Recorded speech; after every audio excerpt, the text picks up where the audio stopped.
MeghalayaPost.news.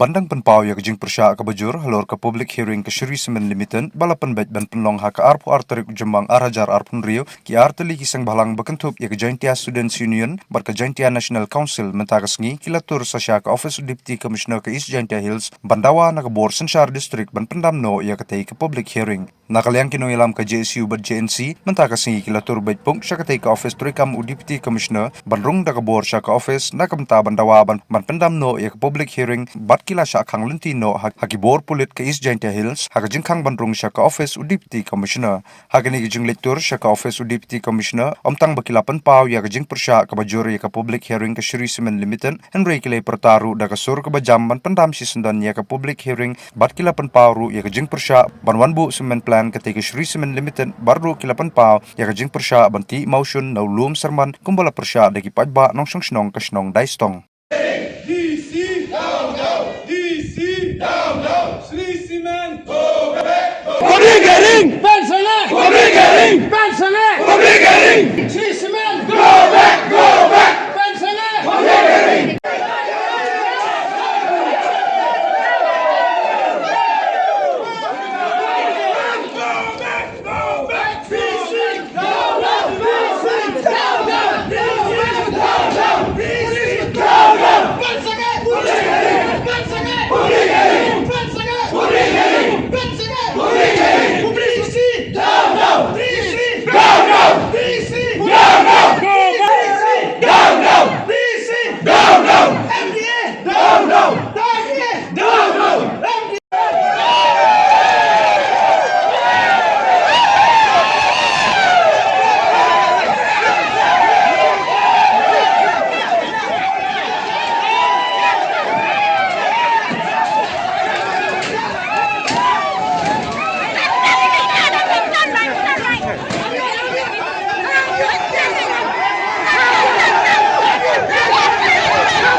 MeghalayaPost.news.